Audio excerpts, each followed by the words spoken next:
If you're looking to get started on Pinterest or already have Pinterest but struggle with designing high-quality, high-converting pins, this video is for you. Maybe aesthetics aren't your strong suit, or maybe you just don't have the time to sit down and design pins every single week. Today, we're gonna fix that. Hi, I'm Max. I help bloggers, online sellers, and affiliate marketers get their content seen without burning out. If that sounds like your vibe, now's a great time to hit like and subscribe so you don't miss future videos like this. Today, we're walking through how to use AI to design Pinterest pins. No experience needed. We'll cover which AI tools are best, how to simplify your workflow, the importance of brand identity, and our favorite tool to accomplish all of this in minutes. Sound good? Let's get into it. And a quick disclaimer before we start. AI can be an excellent addition to your workflow, but it should not replace your own judgment, fact-checking, or reality itself. Using AI to place your product in a scene that would have taken a team of people and days to shoot is a smart use of the tool. However, using it to create an outcome that doesn't actually match what a buyer will receive is totally not. So for example, if you sell candles, using AI to show your candle in a beautifully styled cabin setting is fair, as long as the candle itself is accurately represented. What you don't want to do is generate a version of your product that looks nothing like what you're actually shipping, or use AI to invent claims about your product that aren't actually true. This is not a good strategy for selling with integrity, and it will cost you credibility on Pinterest and with your audience long term. Please keep that in mind as we go through this, and now let's get into it. Let's start with the AI tools themselves. Up until pretty recently, AI image generation for something like Pinterest pins wasn't all that reliable because the images tended to look obviously fake or just didn't hold up well enough to use for a real business. Well, that's changed a lot in the last few months. Tools like Nano Banana and the newest ChatGPT image models have gotten really good. AI-generated images are now a real option for pin creation, not just a novelty to play around with. But here's the catch. If you create a pin inside one of these tools, you're still left with a pile of manual work once the image is done. You've got to save it, write a title, write a description, track down the right link to your blog or shop, and then upload the whole thing to Pinterest yourself. Then you do it all over again for the next pin. So using AI to generate a nice looking image is just one part of the process. And if that's all you're using it for, you're still stuck doing the time-consuming part by hand, pin after pin. So this is exactly why simplifying your workflow matters just as much as the image itself. A pretty pin that took you 20 minutes of manual assembly isn't actually saving you time, it's just moving the effort somewhere else. So the real time saving comes from collapsing the entire process, the design, the title, the description, the link, the upload, all of it into something that takes just a few minutes per week instead of hours every day. Don't worry, I'm gonna show you exactly how to do all of that in just a minute. Brand identity. So one thing a lot of AI tools and a lot of creators in general struggle with is keeping a consistent brand identity. It's easy to generate one nice looking pin, but generating 10 pins that all feel like they came from the same brand is a different problem entirely. And getting AI to actually understand and mirror the look and feel of your existing website or shop takes a fair amount of finesse, and most tools just aren't built to do that well. You'll end up with a folder full of pretty images that don't quite look like they belong together.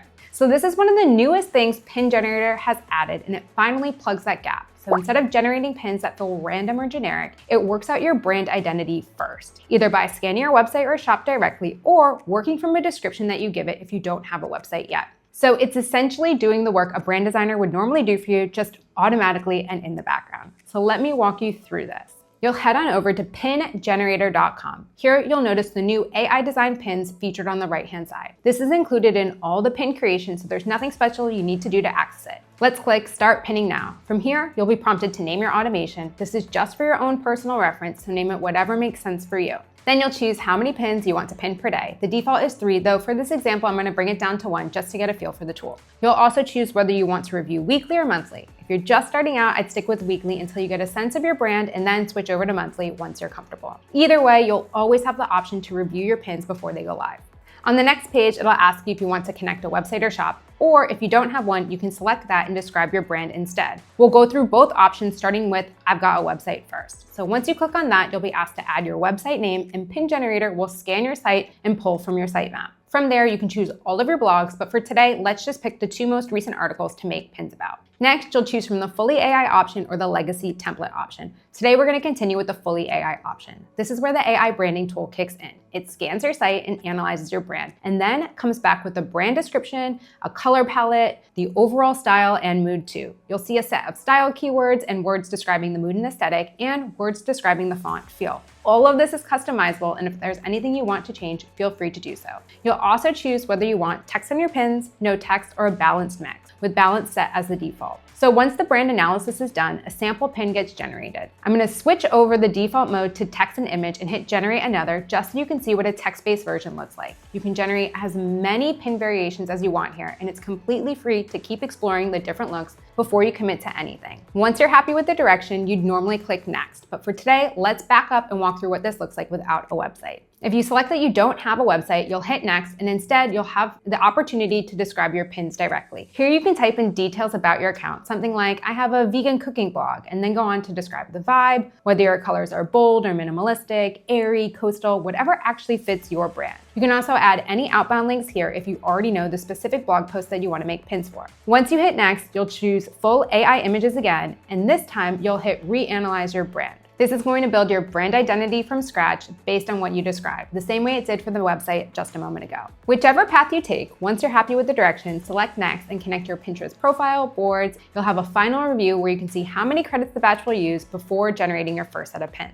Once generated, you can still go in and edit the title, description, or link in any pin. What you can't do though is edit the actual design as it's an AI generated image. But with the brand identity work that we did, it's usually pretty spot on. Once your pins are generated and scheduled, the tool will keep working for you every week in the background based on the cadence you set. So you're not starting from scratch every time you sit down. It turns pin creation into a review and approve process instead of a create from nothing process, which is really the whole point. You get the creative upside of AI generated design, the brand consistency, and the workflow that used to take hours all collapsed into something you can do in just a few minutes. So if you want to see the full step-by-step setup, including how to connect your account and customize your first batch, we've got a complete tutorial, and I'll include that link in the description below. And if this feels like a lot to take in, that's completely normal. There are a lot of moving parts between the AI tools, the brand identity work, and the workflow automation. But you don't need to have it all memorized right now. Give yourself some time to actually sit down inside the tool and click around. It'll make a lot more sense once you're in, rather than just hearing about it secondhand. Most of what feels complicated on paper ends up being pretty intuitive once you're actually clicking through it yourself.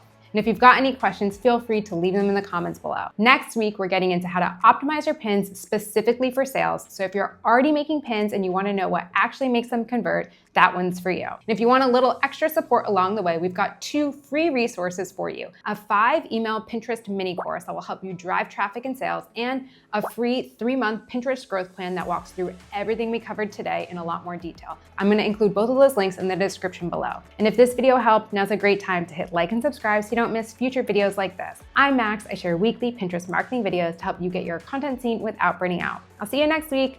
Let's get generating.